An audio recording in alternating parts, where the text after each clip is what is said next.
Dr. Babasaheb Ambedkar, being the chief architect of Indian Constitution, he transformed the social ideas into legal mandates. We call him the architect of Indian Constitution because architects not only design but they also ensure that a building is built on it. And that is what Dr. Babasaheb Ambedkar did. He added life and rights to the skeleton of the Indian Constitution. वकिलांनी कसं वकिली करावी तर सिंहासारखी वकिली करावी. तर तुमचं सरळ जर कोणी जर म्हणलं की बाबासाहेबांचं योगदान काय, तर एकदा ते जे 15+4 व्हॉल्यूम आहे, 19 व्हॉल्यूम ते घेऊन बसा आणि फक्त पहिलं पान उघडा. पहिलं पान वाचताना जर तुम्हाला डिक्शनरी घ्यावी लागली नाही तर त्यावरून तुम्हाला बाबासाहेब आंबेडकरांचे जे इंग्रजी आहे त्या इंग्रजीवरती किती प्रभुत्व होतं हे सुद्धा कळून येईल. त्यामुळं ह्या महापुरुषांचं खरंच मोठं योगदान आहे. फक्त म्हणजे 1827 ते 1891 आणि 1891 ते 1956 हा जो काळ आहे महाराष्ट्राच्या भूमीवरला, हा सामाजिक क्रांतीचा काळ आहे. आणि या सामाजिक क्रांतीच्या योद्ध्यांची आज आपण या ठिकाणी प्रत्येक वर्षाप्रमाणे सालाबाद प्रमाणे या ठिकाणी या सिव्हिल बारमध्ये जयंती साजरी करत आहोत. या Everyone, please follow, like, share, comment, and subscribe the Samyak Kranti channel. Thank you. आज चालू येतोय डॉक्टर बाबासाहेब आंबेडकर व महात्मा फुले यांची संयुक्त जयंती सिव्हिल बारच्या तर्फे आपण आयोजित करत आहोत. तर या कार्यक्रमाला प्रमुख पाहुणे म्हणून आपल्या बारचे अध्यक्ष भुजबळ सर यांचं आम्ही स्वागत करतो. तसंच बारचे उपाध्यक्ष माजी अध्यक्ष यांचंही स्वागत करतो व या कार्यक्रमाचं अध्यक्षस्थान जितेंद्र कांबळे घेतील अशी मी त्यांना विनंती करतो. जितेंद्र कांबळे सर घेत आहेत, यांना माझं अनुमोदन आहे. जय भीम. आंबेडकरांचा, महात्मा ज्योतिबा फुल्यांचा, छत्रपती शिवाजी महाराजांचा फुलेंचा विजय असो, विजय असो. असोसिएशनचे अध्यक्ष सर, माजी उपाध्यक्ष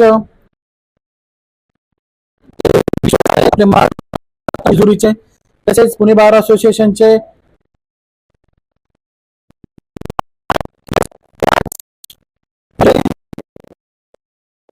यांच्या जयंती निमित्त राहिले. तसेच पुणे बार असोसिएशनचे विद्यमान उपाध्यक्ष कांताराम मॅडम, पवार मॅडम, संपूर्ण कार्यकारिणी उपस्थित आहेत. मी प्रथमतः थोरवे सरांना विनंती करतो की त्यांनी त्यांचं मनोगत व्यक्त करावं. प्रथमतः डॉक्टर बाबासाहेब आंबेडकर यांची 135वी जयंती आणि महात्मा फुले यांची 199 जे आता 200व्या वर्षात असणाऱ्या या दोन्ही महापुरुषांना विनम्र असं अभिवादन करतो. आणि या दोन्ही महापुरुषांनी आपल्या विशेषतः बाबासाहेब आंबेडकरांनी जी घटना लिहिली त्याच्या माध्यमातून आपण सर्व न्यायव्यवस्था असेल, देशाचं कार्य चाललेलं आहे. त्याचबरोबर महात्मा फुलेंनी देखील शिक्षण क्षेत्रात एक अमूल्य असं काम केलेलं आहे. आणि कालच आपण अध्यक्षांच्या सोबत जेव्हा आंबेडकरांच्या जयंतीनिमित्त भोसले सरांनी इकडे सांगितलं की जेजुरीला देखील त्यांनी भाषण केलं आणि त्याचं 100 वर्ष पूर्ण झालेत. त्या भाषणाची आवृत्ती आम्ही त्यांच्याकडनं घेऊन आगामी काळात ते भाषण देखील प्रकाशित करणार आहोत. आणि दोन्ही महापुरुषांच्या प्रती मी विनम्र अभिवादन करून थांबतो. थोरवे साहेब, नक्कीच बारला आणि सर्व वकिलांना अपेक्षा आहे की आपण जे डॉक्टर बाबासाहेब आंबेडकरांचं जे भाषण जेजुरीला झालं ते लवकरात लवकर प्रसिद्ध कराल याची सर्वांना अपेक्षा आहे. यानंतर मी आपले पुणे बार असोसिएशनचे माजी तरुण अध्यक्ष केतन कोठावळे सर यांना विनंती करतो की त्यांनी 1-2 शब्द व्यक्त करावेत. आजच्या कार्यक्रमाला उपस्थित राहिलेले पुणे बारचे अध्यक्ष भुजबळ सर, विद्यमान कार्यकारिणी माजी अध्यक्ष थोरवे सर, सिव्हिल बारचे सर्व ज्येष्ठ सिनियर, आणि आजचा कार्यक्रम जो आपण म्हणतो की करण्यामागं एक थोडीशी लगबग असते, हे अशी सर्व मॅनेजमेंट टीम. कारण का असा कार्यक्रम करायचा आपला एक दरवर्षी आपल्याकडे कार्यक्रम असा होत असतो वर्षानुवर्ष आपण एक बघतो, हा कार्यक्रम आपण उत्साहात साजरा करतो. महत्वाचं म्हणजे आपण एक जर पाहिलं, इतर ठिकाणी हा कार्यक्रम बऱ्यापैकी फार मोठ्या प्रमाणात साजरा होतो, पण आपण वकील म्हणून वकिली क्षेत्राशी जे काही देणं लागतो किंवा हे महापुरुषांचे जे काही विचार होते ते खऱ्या अर्थाने पुणे बारचे वकील म्हणून आपण ते पुढे नेत आहोत. ठीक आहे, ह्याच्यामध्ये अजून बरंच काम करणं आवश्यक आहे, पण आपला मार्ग योग्य आहे. आपण ज्या पद्धतीने चाललो आहोत सगळेजण हे नक्कीच आहेत. म्हणजे कुठेतरी ह्यांचे जे विचार आहेत किंवा ह्यांनी जे मार्गदर्शन दिलंय हे आपण मी ठामपणे सांगू शकतो आपण फॉलो करतोय. तरी मी या दोन्ही महापुरुषांना विनम्र अभिवादन करतो आणि थांबतो. पुणे बारचे विद्यमान अध्यक्ष राम भुजबळ सर हे आपलं मनोगत व्यक्त करतील. ठिकाणी पुणे या ठिकाणी सिनियर लॉयर ॲडव्होकेट प्रकाश भोसले यांनी या अभिवादनपर जयंतीनिमित्त 2 मिनिटात आपले मनोगत व्यक्त करावे. कार्यक्रमाचे संयोजक तसेच सर्व जमलेले वकील बंधू, बारचे अध्यक्ष व इतर पदाधिकारी यांचं पहिले स्वागत करतो. महामानव डॉक्टर बाबासाहेब आंबेडकर, महात्मा ज्योतिबा फुले, शिवाजी महाराज आणि जे कोणी थोर पुरुष आपल्या देशाला ज्यांचं योगदान लाभलंय सर्वांचं स्मरण करून त्यांच्या विचारांना अभिवादन करतो. थोडक्यात 2 मिनिटांमध्ये इथे वेळ काढला सर्वांनी, तर मी महामानव बाबासाहेबांच्या विचाराबद्दल एक 2 मिनिटात आपण पुढे त्यांच्या विचाराच्या काय दिशा होती आणि काय अभिप्रेत होतं ते मी सांगतो. कारण की का त्यांनी एक ऐतिहासिक भाषण केलं होतं, बुद्धा इन कार्ल मार्क्स. तर मानवी जीवनामध्ये, मानवी इतिहासामध्ये जो संघर्ष घडला, 10 अस्पृश्यता होती या देशामध्ये आणि जगामध्ये आहेत रे आणि नाहीत रे वर्ग ह्यांचा संघर्ष होता, म्हणजे कामगारांचा व भांडवलशाहीचा. तर मग बुद्धा इन कार्ल मार्क्स हे जे भाषण झालं बाबासाहेबांचं काठमांडूमध्ये जागतिक बुद्धिस्ट कॉन्फरन्सला, त्यावेळेस महामानव बाबासाहेबांनी सांगितलं की सगळ्या भौतिक प्रश्नाचं वाटप होऊन मानवी जीवनाचं उद्दिष्ट साध्य होणार नाही. म्हणजे की भौतिक विषम वाटप हेच केवळ मानवी दुःखाचं किंवा मानवी संघर्षाचं कारण आहे, हे बाबासाहेबांना अभिप्रेत नव्हतं. ते म्हटले जरी समान वाटप झालं तरी मानवी मनाची जी स्थिती आहे ती स्थिती मानवी संघर्ष निर्माण करणार. त्यामुळं त्यांनी शेवटी लास्टला भगवंताचा धम्म दिला. ते म्हटले मानवी विकारांवर जोपर्यंत माणूस, म्हणजे हे जेवढे काही मानवी विकार आहेत, लोभ आहे, जळोपा आहे, अनेक गोष्टींचे विचार येतात, तर त्याच्यावर जोपर्यंत माणूस काबू पाहत नाही तोपर्यंत समाज, जाती, धर्म, देश यांच्यामध्ये शांतता, समानता लाभू शकणार नाही. त्यामुळे त्यांनी म्हटले की Karl Marx fall short and Buddha is complete and all the एस्पिरेशन्स and completeness of human wants is not covered in Marxism, and therefore the religion is most necessary, and that is the Buddhist religion for peace, brotherhood and equality. याच मी त्यांचा एक संदर्भ देऊन, तसंच आमचे स्नेही यांनी सांगितल्याबद्दल जेजुरीचं पण एक भाषण झाले, त्याबद्दल आम्ही एक पुस्तिका प्रकाशित करणार आहोत. माझ्या हातनं कदाचित जास्ती वेळ झाला तर मी सर्वांची माफी मागतो. तरी सर्वांचे धन्यवाद. महात्मा फुलेंबद्दल बोललं तर अजून जास्ती हे होईल, पण महात्मा फुलेंनी सगळ्यात एक सेकंद आता यांनी विषय काढला म्हणून एकच बोलतो आणि I will cut down my speech, कारण की जास्ती वेळ घेणं योग्य नाही. त्यांनी जे हंटर कमिशन पुढे साक्ष मांडली की मी अशी तुलना करणार नाही, परंतु एक ब्रिटिश अधिकारी आले होते, तर education will percolate from higher to down असा एक व्ह्यू होता.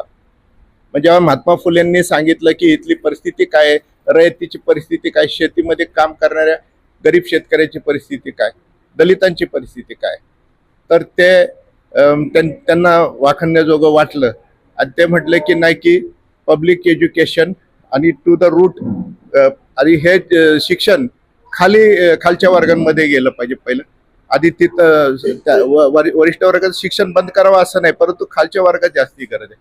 आणि सर्वांना समान संधी शिक्षणाची मिळावी. मग ते पर्कोलेट झालं पाहिजे, not from higher to down, but सर्वांना असं खालपासून सुरुवात झाली पाहिजे.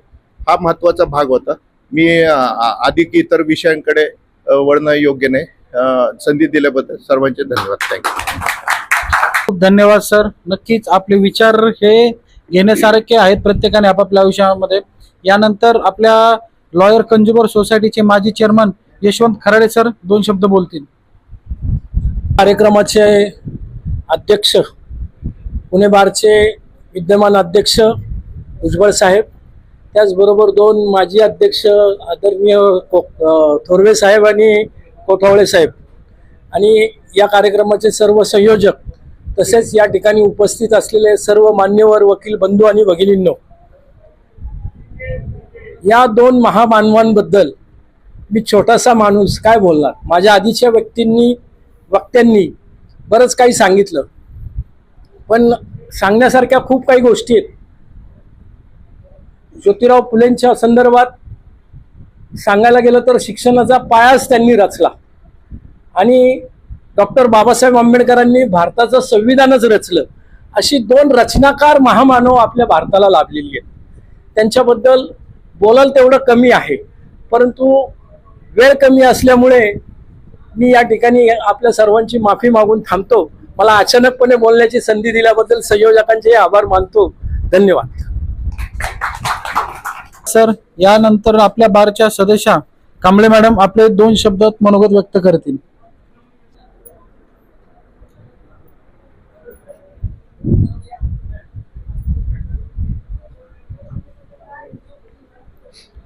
Respected members of bar, senior counsels, and my dear colleagues, a very good afternoon to all of you all. Today we have gathered together on this sacred place of justice to commemorate the birth anniversary of 2 titans of social reform, that is Kranti Surya Jyotirao Phule and Dr. Babasaheb Ambedkar. Their life was not easy lives. Their lives were journeys not for personal or individual excellence, but it was for democratic and legal framework which we uphold it right now, even today in this court. Kranti Surya Jyotirao Phule, whom Dr. Babasaheb Ambedkar had considered his guru, had laid a foundation of education. By opening schools in Pune for women and marginalized sections, he brought into right to education to all people who are in India. This right to education now we protected as fundamental rights, which was inculcated by Dr. Babasaheb Ambedkar in Indian Constitution. Looking forward, even today when we fight for justice for the people in court, we ensure that law is equal for everybody. And when we are doing that, when we are ensuring that law is equal for everybody, we are taking forward or carrying forward the Phule's legacy of breaking the hierarchy. That is very important, which we highlight today on his birth anniversary. Dr. Babasaheb Ambedkar, being the chief architect of Indian Constitution, he transformed the social ideas into legal mandates. We call him the architect of Indian Constitution because architects not only design, but they also ensure that a building is built on it. And that is what Dr. Babasaheb Ambedkar did. He added life and rights to the skeleton of the Indian Constitution. He is the person who attended 100% debates in the Constituent Assembly, and he also ensured that he satisfies every queries of the Constituent Assembly members, and also get votes for the progressive ideas like abolition of untouchability, equality for women, equal status for women. That is what is mentioned by Anu Swaminathan, who says that equal status for women is given only by Dr. Babasaheb Ambedkar. So this is what is very important to be highlighted, that when the original constitution had 243 articles, the number of articles increased to 395, which was not mere increasing of the number of articles, but he inculcated the fundamental rights and the directive principles in the Indian Constitution, which made this Indian Constitution a social charter, not only the legal manual. So these are the reasons why we consider Dr. Babasaheb Ambedkar as a architect of Indian Constitution. Looking forward, when we stand in this Shivajinagar complex, Shivajinagar District Court complex, we are highly privileged that we are standing in a place where long back in 1952, December 1952, Dr. Babasaheb Ambedkar, he himself had walked into this hall to open or inaugurate the law library. He inaugurated the law library and guided the aspirants to give justice, to use this law for the shield or as the shield for the weak sections. So we have to ensure today, we have to take a firm commitment that today when we are looking forward, that this is the heritage building where Dr. Babasaheb Ambedkar, he himself has visited and he had given a speech over here. The same moment, looking towards the Mahatma Phule Museum, which is there just close by to the district court, it is our due responsibility that we give justice to every single individual who is in the line, and we merely do not keep the values of constitution of equality, fraternity and justice only on the paper, but we do it in the living values of every person who is in the queue. So today, not only by giving a floral tribute to these two legends, our best responsibility for giving a tribute would be we lay the agenda of equality and fraternity in this complex, and every individual who come for justice, every individual who is practicing over here, they get the life of dignity, treatment of dignity, and we give justice to every single person coming over here and approaching this court. This is what I would like to express my feelings on this day. Thank you so much and Jai Bharat, Jai Samvidhan. धन्यवाद madam. यानंतर ना आपल्या बारचे ज्येष्ठ सदस्य Sanchiti sir हे आपले मनोगत थोडक्यात व्यक्त करतील. या कार्यक्रमाचे अध्यक्ष कांबळे सर, बारचे विद्यमान अध्यक्ष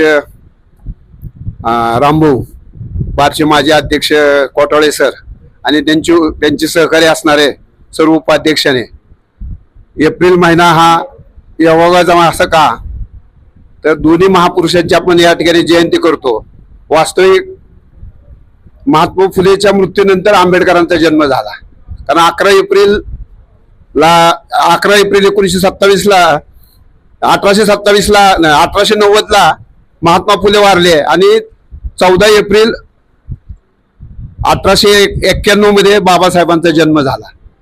आपल्या या घटनेचं यश सांगतो की अमेरिकेची घटना 4 नोव्हेंबर 1976 ला आली. त्यानंतर जगामध्ये दुसरी लिखितची घटना आली ती भारताची आली.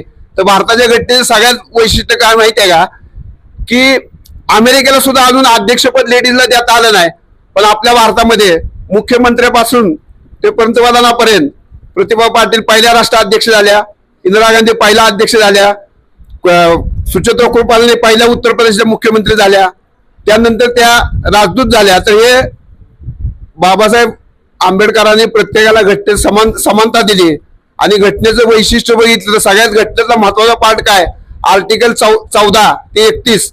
जर घटनेमधलं बाबासाहेबांनी विचारलं घटनेचं वैशिष्ट्य काय, तर आर्टिकल 31 जर उणे केलं तर घटना शून्य का ठरते. तर आर्टिकल 31 मध्ये असं सांगितलंय की तुम्ही 50 पैसे कार्ड जर टाकला हायकोर्टाला तर रीट म्हणून समजलं जातं.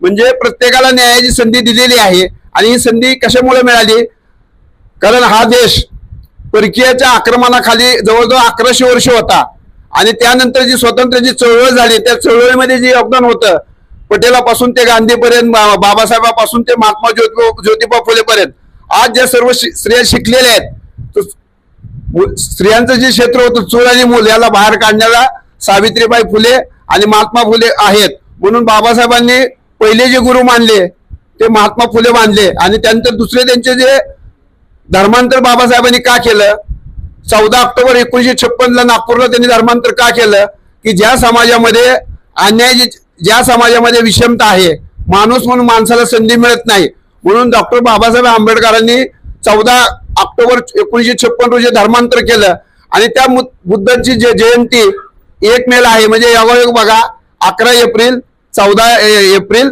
आणि 1 मे, ही तिन्ही महापुरुष म्हणजे डॉक्टर बाबासाहेबांचे धर्माचे जे गुरु आहेत ते गौतम बुद्ध आहेत. आणि गौतम बुद्धांनी सर्व संतांनी, जे भारतामध्ये जेवढे संत झाले त्यांनी हिंदू धर्मातल्या जे अनिष्ट चळवळी आहेत त्याच्या विरुद्ध त्यांनी लढा दिलेला आहे. पण सध्याची जर परिस्थिती बघितली तर महात्मा फुले पासून ते गौतम बुद्धापर्यंत आणि आंबेडकरांमध्ये त्यांच्या विचाराचा पराभव होता असं पाहिलं. परवा अशोक खराचं प्रकरण तुम्ही वाचलं असेल तर जोपर्यंत समाजामध्ये तुम्ही विज्ञानाची कास देत नाही, विज्ञानाची कास धरत नाही, त्यापर्यंत तुमची प्रगती नाही. आणि तुम्ही फॉरेन राष्ट्राकडे बघा, त्यांनी विज्ञानाची कास धरली म्हणून ते पुढे आहेत. आणि आपण फक्त काय करतो की जातीभेदाने माणसामध्ये विषमता करतो. आपल्याला जर खरं जर बाबासाहेबांचा आणि फुलेंचा विचार घ्यायचा असेल तर बाबासाहेब 18 तास वाचन करत होते. आपल्याला जरी व्यवसायामुळे 18 तास वाचन करता आले नाही तर किमान 1 तास जरी आपण वकिली जरी वाचलं तरी बराचसा फायदा होईल. आणि जर आपण दिवसातून 1 तास जरी वेगळी पुस्तकं वाचली तर त्या महापुरुषाला श्रद्धांजली व्हायच्यासारखं होईल. तर माझी सगळ्यांनी एकच विनंती आहे की तुम्ही विज्ञानाची कास धरा आणि जास्तीत जास्त वाचन करून आपल्या वकिली क्षेत्रात नाव काढण्याचा प्रयत्न करा. मला बोलण्याची संधी दिली त्याबद्दल सर्व ज्यांनी जयंतीचा कार्यक्रम आयोजित केला ते कांबळे सरांचं त्यांच्या टीमचं मी कौतुक करतो. असेच त्यांनी बारमध्ये चांगले कार्यक्रम घडवून आणावेत. त्यामुळे लोकांना माहिती पडेल की महापुरुषांचं कार्य काय आणि आपण काय कसं वागलं पाहिजे हे सगळ्यांना माहीत पडेल. दिल्याबद्दल जय हिंद, जय महाराष्ट्र. खूप धन्यवाद सर. यानंतर आपल्या बारचे सदस्य अंबादास बनसोडे सर हे आपलं मनोगत थोडक्यात व्यक्त करतील.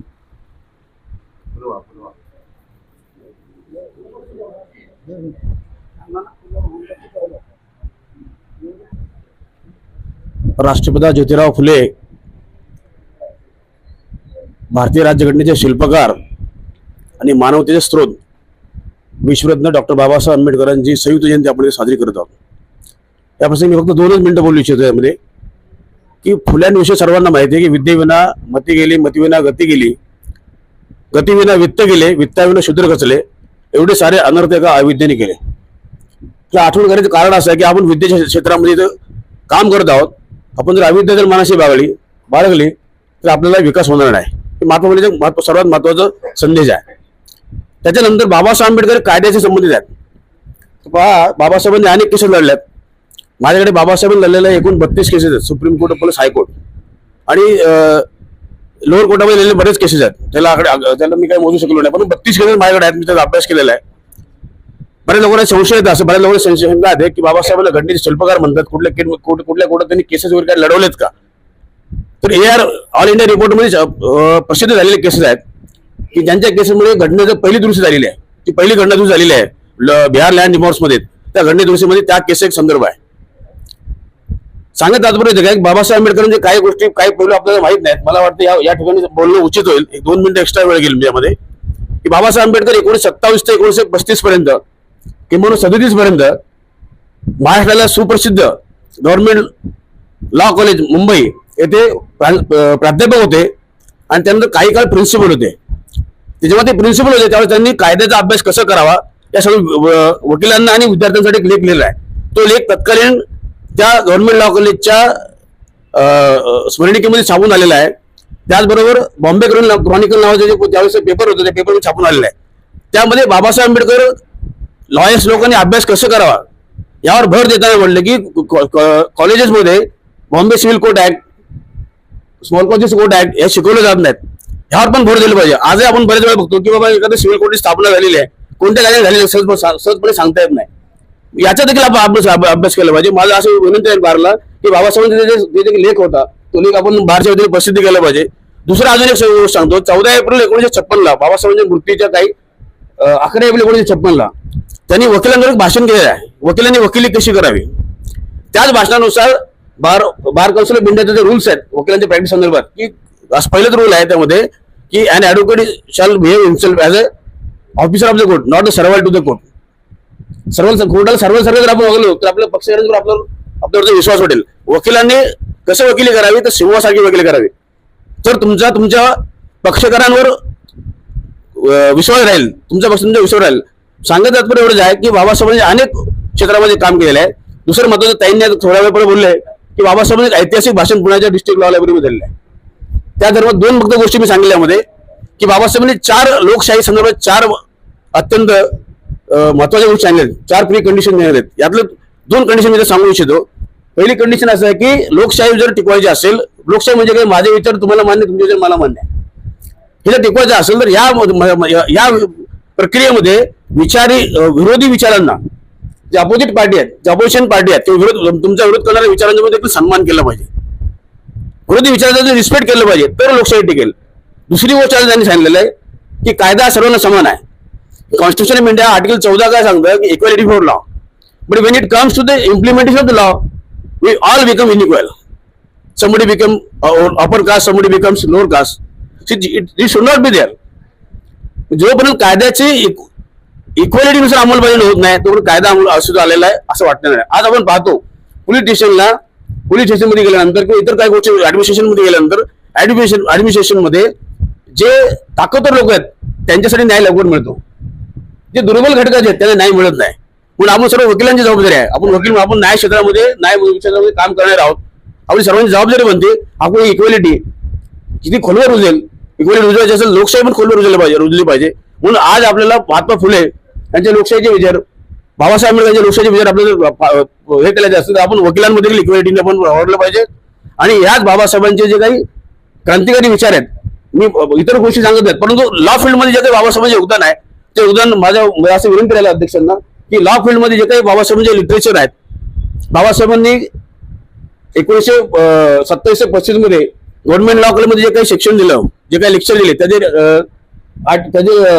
लेक्चर्स अवेलेबल आहेत. फॉर एक्झाम्पल एव्हिडन्स ऍक्टचे अवेलेबल आहेत, सीआरपीसी अवेलेबल आहेत. ते आपण जर विद्यार्थ्यांसाठी अवेलेबल करून दिलं तर मला वाटतं हे लॉ शिकण्यासंदर्भात देखील त्यावेळेस कशा प्रकारे इंटरप्रिटेशन केलं जातं हे आपल्याला हे करता येईल. म्हणून मला असं वाटतं की अशा प्रकारे लिटरेचर आपण जर प्रसारित केलं तर हे बाबासाहेब आंबेडकरांना, फुलेंना खरी एक आदरांजली होईल, खरी एक रिस्पेक्ट होईल. एवढं बोलून मी सर्वांना मला अनपेक्षितरित्या बोलण्याची संधी दिली त्यामुळे अध्यक्षांचं, कांबळे साहेबांचं, ताईंचं, सर्वांचं मी आभार मानतो आणि इथे थांबतो. धन्यवाद. सर, यांना विनंती करतो की त्यांनी आपले मनोगत व्यक्त करावे.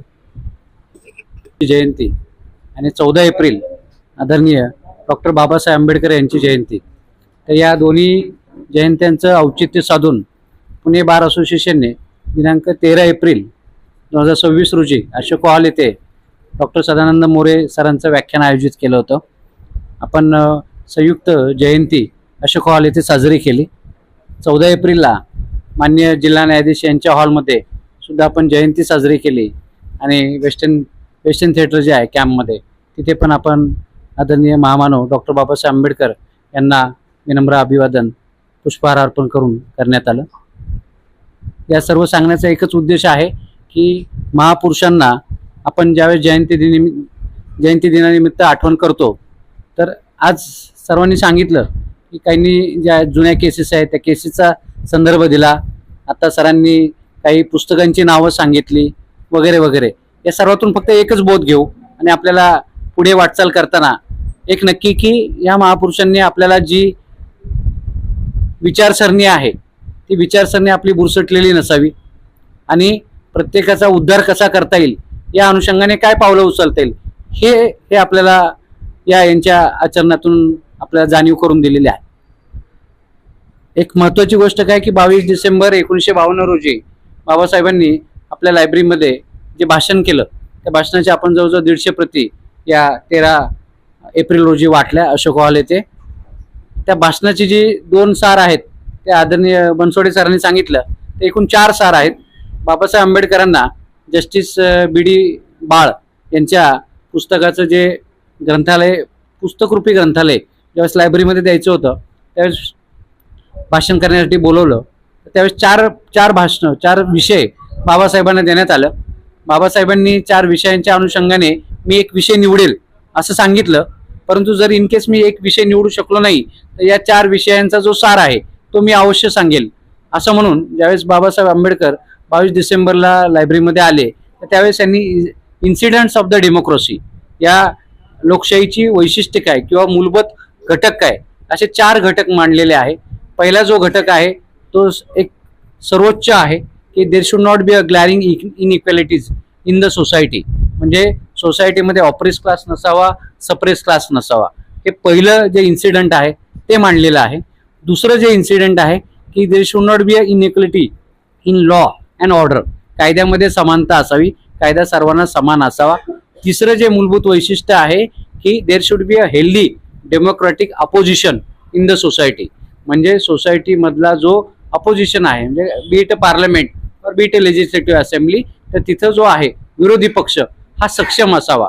आणि चौथं जे प्रिन्सिपल आहे की there should be a preservance and observance of the constitutional moralities. म्हणजे जी घटनेने नैतिक मूल्य दिलेली आहे त्याचं आपण पालन करणं गरजेचं आहे. 22 डिसेंबर 1952 रोजी हे भाषण आहे.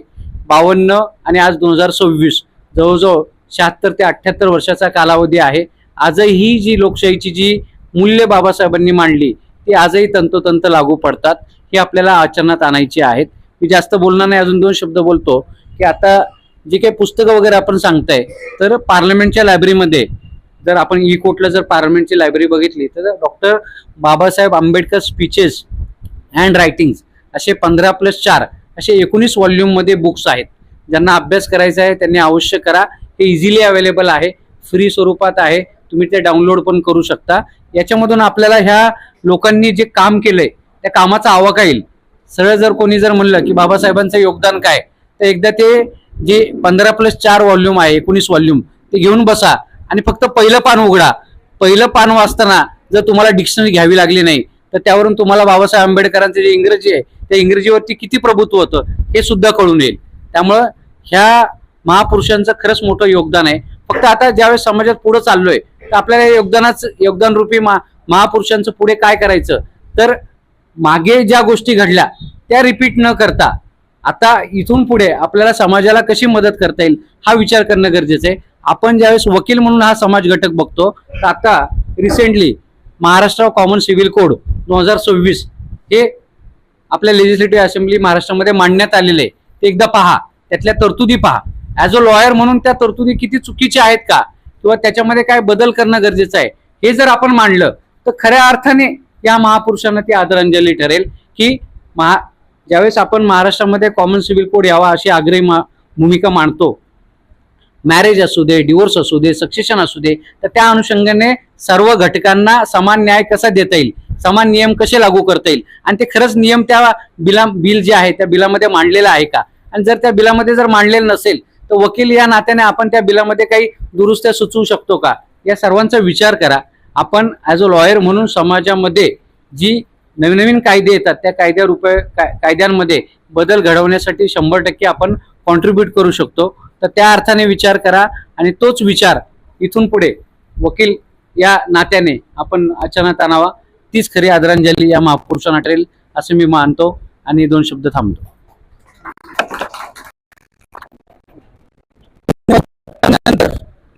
आमचे संयोजक आपल्या पुणे मनोगत व्यक्त करतील. या आजच्या जयंतीच्या दिनी ज्या महापुरुषांची, ज्या महाराष्ट्राला शिवशाहू फुले आंबेडकर या नावाने ओळखलं जातं, आणि हा महाराष्ट्र भूमी ज्या संत विचारांच्या भूमीची ओळख या महाराष्ट्र भूमीची आहे. आणि या संतांच्या विचाराची परंपरा शिवरायांपासून ते डॉक्टर बाबासाहेब आंबेडकर पर्यंत जी जपली गेली, या सगळ्या विचार परंपरेतील हे 2 महापुरुष म्हणजे 1827 ते 1891 आणि 1891 ते 1956 हा जो काळ आहे महाराष्ट्राच्या भूमीवरला, हा सामाजिक क्रांतीचा काळ आहे. आणि या सामाजिक क्रांतीच्या योद्ध्यांची आज आपण या ठिकाणी प्रत्येक वर्षाप्रमाणे, सालाबादप्रमाणे या ठिकाणी या सिव्हिल बारमध्ये जयंती साजरी करत आहोत. या 2 सामाजिक क्रांतीच्या उद्गात्यांना मी या ठिकाणी वंदन करतो. आजच्या या पुणे बारच्या कार्यकारिणीचे आमचे मित्र भुजबळ साहेब, बारचे माजी अध्यक्ष, ज्यांचा आम्हाला नेहमी सपोर्ट असायचा आणि असतो, ते थोरवे साहेब. त्यानंतर मला वाटतं चेतनजी यांचाही, म्हणजे त्यांना पिंपरीला असताना मी त्यांना फोन केला. प्रत्येक वर्षी अध्यक्ष असताना आणि अध्यक्ष पदावरनं पायउतार झाल्यानंतर त्यानंतर सुद्धा सातत्याने एखादा सामाजिक उपक्रम आपल्या सिव्हिल बारमध्ये मोठ्या कार्यक्रमामध्ये अशोक हॉलमध्ये सगळ्यांना बोलता येत नाही, वंदन करता येत नाही, अभिवादनपर 4 शब्द व्यक्त करता येत नाही. त्यामुळे या छोट्याशा कार्यक्रमामध्ये काही वकील मन व्यक्त करत असतात, त्यांच्या विचारांच्या जे काही त्यांचे अभ्यास आहे तो या ठिकाणी व्यक्त करत असतात. म्हणून हा छोटा कार्यक्रम दरवर्षी होत असतो. त्यामुळे हे सगळी मंडळी आहे, या बारमधली जी काही मंडळी आहे, सगळे खराडे साहेब गेले असतील, सगळी मंडळी सर्व या कार्यक्रमाला, म्हणजे आपला शिवजयंती असेल, क्रांतीबा फुलेंची, सावित्रीबाई फुलेंची या बारमध्ये भुजबळ साहेब ही होत असते. आणि ह्या छोट्याशा कार्यक्रमातून सगळे वकील मंडळी या ठिकाणी विचार व्यक्त करत असतात. शिवरायांनी या महाराष्ट्रामध्ये जिजाऊंच्या विचाराची जी काही पेरणी केली आणि या शिवरायांच्या विचाराचे खरे पाईक, शिवरायांचं रयतेचं राज्य, शिवरायांचं कुळवाडी भूषण, शिवरायांचं समतेचं राज्य, या भारत भूमीवरती ब्रिटिश काळामध्ये जो काही विषमतेचा या ठिकाणी नंगानाच सुरू होता, विषमतेने महाराष्ट्र होरपळला जात होता, शिवरायांनी जी समता पेरली त्या समतेचं रूपांतर 18व्या शतकामध्ये जेव्हा इथं माणसामाणसात भेद निर्माण केला जात होता, तेव्हा शिवरायांच्या पट्ट शिष्यांनी, महात्मा फुलेंनी या महाराष्ट्रामध्ये, या भारतामध्ये समतेची पताका रोवली. विषमता दूर करण्यासाठी आपली लेखणी, शेतकऱ्याचा असूड असेल, गुलामगिरी असेल, सत्यशोधक समाज असेल, यांच्या साहित्याच्या माध्यमातून आणि सत्यशोधक समाजाच्या माध्यमातून फुल्यांनी या भारत भूमीवर, या पुण्यामध्ये समतेची पताका रोवली गेली. आणि जो पिचलेला दीनदलित समाज आहे, इथल्या समाज व्यवस्थेने नाकारलेला समाज आहे, गावकुसाबाहेरचा समाज आहे, मुख्य प्रवाहातून बाहेर पडलेला समाज आहे, या समाजाला मुख्य प्रवाहात आणण्यासाठी फुलेंनी या ठिकाणी 1 जानेवारी 1848 मध्ये भारताच्या इतिहासामध्ये, आज महाराष्ट्र अग्रेसर काय आहे तर भारताच्या इतिहासामध्ये 1 जानेवारी 1848 मध्ये पहिली मुलींची शाळा काढली. आणि खऱ्या अर्थाने आज जे तुम्हाला इंदिरा गांधी पासून आज तुम्हाला वेगवेगळ्या पदावर जे काही दिसत आहेत, ममता मुर्मूजी दिसत आहेत, ही जी देण आहे, ही देण पुण्याच्या भूमीमध्ये पहिली शाळा काढली आणि त्याचे जे विचार आहेत ते संबंध देशामध्ये पसरले. म्हणून आज मुर्मू हा राष्ट्रपती आहे. या फुल्यांच्या आणि सावित्रींच्या विचाराची जी काही पेरणी आहे, त्या विचाराची पेरणी संबंध या भारत देशामध्ये लोकशाही व्यवस्था अस्तित्वात येण्यासाठी बाबासाहेबांचे फुलेंचे पट्ट शिष्य बाबासाहेब यांनी प्रत्यक्ष सामाजिक लढ्याच्या माध्यमातून उभी केली. शिवाजी महाराजांचे गुरु फुले का शोभतात तर फुल्यांनी रायगडावर असलेली शिवाजी महाराजांची समाधी शोधून पहिला शिवाजी महाराजांच्यावर पोवाडा लिहिला आणि 1878 साली फुल्यांनी या पुण्यामध्ये पहिली शिवजयंती साजरी केली. आणि त्यानंतर पुण्याच्या या लक्ष्मी रोडला या ठिकाणी जयंती साजरी झाली आणि मुंबईला लालबागेत जयंती साजरी झाली. म्हणजेच शिवाजी महाराजांच्या समाधीचे शोध करणारे, शिवाजी महाराजांचा पहिला पोवाडे लिहिणारे आणि शिवाजी महाराजांची पहिली जयंती साजरी करणारे हे महात्मा फुले आहेत. म्हणून आपण फुलेंना या ठिकाणी शिवाजी महाराजांचे खरे अनुयायी मानतो. आणि त्यानंतर डॉक्टर बाबासाहेब आंबेडकर यांनी फुल्यांचा वारसा जपत, ज्या फुल्यांनी शिक्षणासाठी पहिली मुलींची शाळा काढली, ज्या फुल्यांनी अस्पृश्यांच्या मुलांसाठी शाळा काढली. ज्या फुल्यांनी आणि सावित्रींनी शिक्षण हे तुमच्या उद्धाराचं साधन आहे याचं अनुकरण करून डॉक्टर बाबासाहेब आंबेडकरांनी शिका, संघटित व्हा, संघर्ष करा. डॉक्टर बाबासाहेब आंबेडकरांनी शिक्षण हे वाघिणीचे दूध आहे, ते प्राशन केल्याशिवाय प्राशन जो करेल तो गुरगुरल्याशिवाय राहणार नाही हा मूलमंत्र आत्मसात करून डॉक्टर बाबासाहेब आंबेडकरांनी मराठवाड्याच्या भूमीमध्ये, ज्या मराठवाड्यामध्ये निजामाचं राज्य होतं, ज्या मराठवाड्यामधली जी गोरगरीब मुलं आहेत, आज शिंदे या ठिकाणी वकील आहेत, त्या मराठवाड्याला मिलिंद महाविद्यालय काढून डॉक्टर बाबासाहेब आंबेडकरांनी शिक्षणाची जी कमतरता आहे ती मराठवाड्यामध्ये भरून काढली आणि फुल्यांचा खरा अनुयायी म्हणून बाबासाहेब त्या ठिकाणी सिद्ध झाले. बाबासाहेबांचं या ठिकाणी सर्वांनी महत्व सांगितलेलं आहे. बाबासाहेब हे फुल्यांचे पट्ट शिष्य होते, कबीरांचे पट्ट शिष्य होते, त्यांना गुरु मानलं, बुद्धांना गुरु मानलं आणि या भारत देशाचं संविधान हे भारत देशाला बहाल केलं आणि या संविधानामध्ये जी काय महिलांना हिंदू कोड बिलाच्या माध्यमातून तरतूद केली म्हणून आज आपल्या समोर ज्या वकील भगिनी आहेत या भाषण करत आहेत आणि आज स्वाभिमानाने, सन्मानाने, पुरुषांच्या बरोबरीने आज महिला आज आपल्यामध्ये या ठिकाणी काम करत आहेत. ही जी देण आहे ही शिवाजी महाराजांपासून, जिजाऊपासून, शिवाजी महाराजांपासून, फुल्यांपासून बाबासाहेबांपर्यंत येते आणि ती बाबासाहेबांनी भारतीय संविधानामध्ये 26 जानेवारी 1950 रोजी जेव्हा भारतीय संविधान बहाल केलं तेव्हा खऱ्या अर्थाने फुल्यांचे विचार, शिवाजी महाराजांचे विचार या संविधानामध्ये अंतर्भूत केले.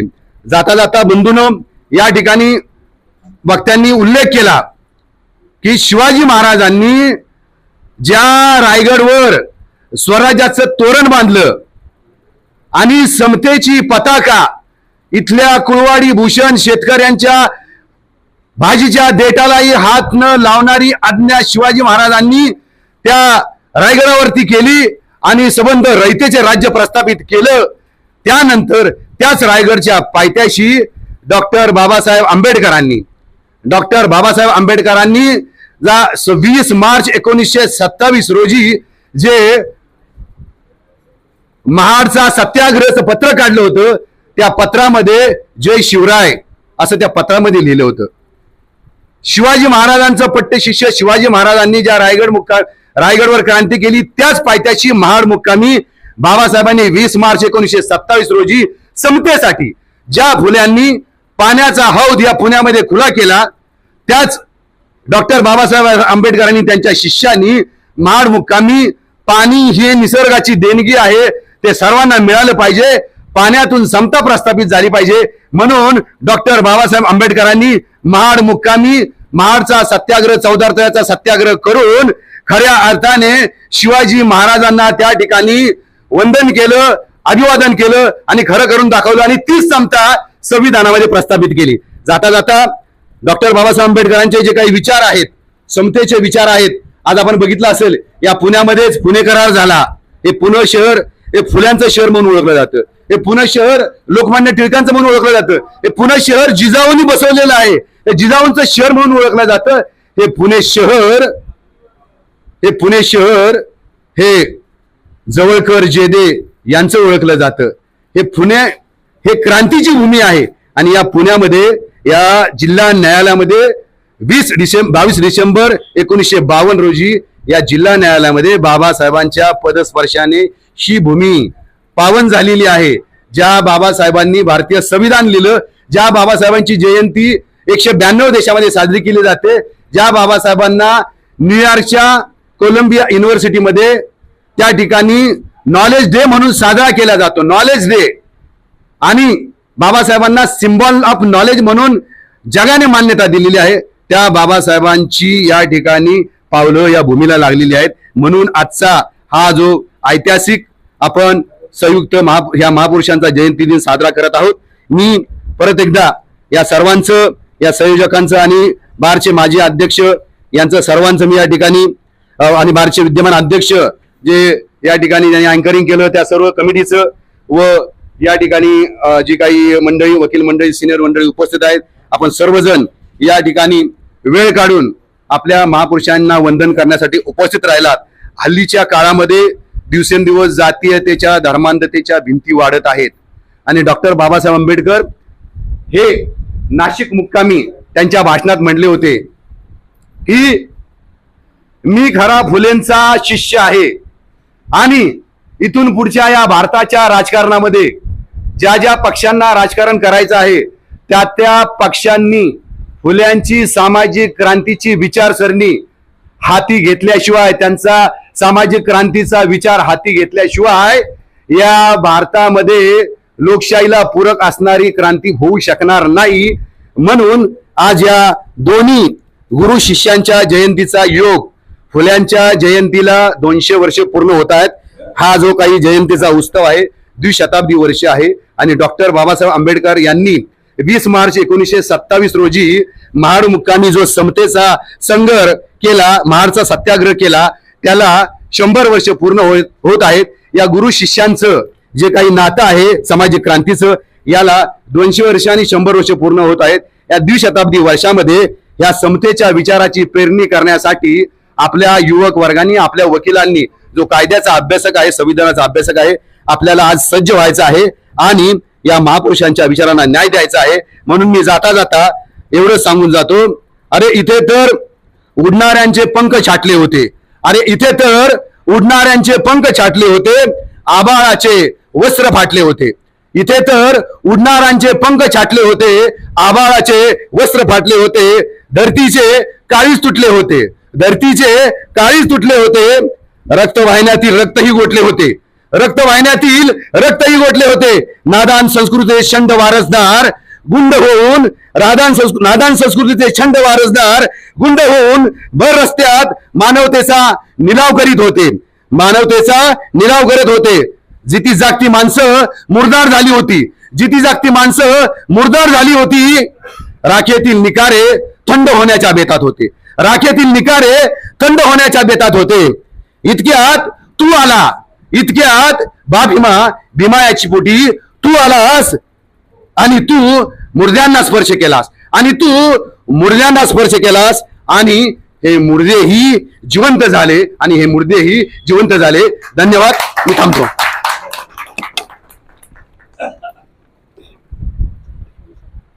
धन्यवाद. धन्यवाद कांबळे साहेब, आपण मोलाचं मार्गदर्शन दिलं आमच्या वकील बांधवांना.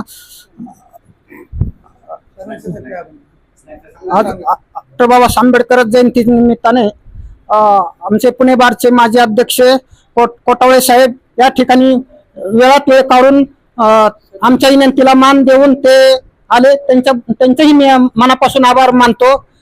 तसेच पुणे बार असोसिएशनचे अध्यक्ष काळूराम भुजबळ सर हे आमच्या विनंतीस मान देऊन त्यांचं वेळात वेळ काढून आमच्या कार्यक्रमास उपस्थित राहिले. त्यांचेही मनपूर्वक आभार मानतो, धन्यवाद देतो.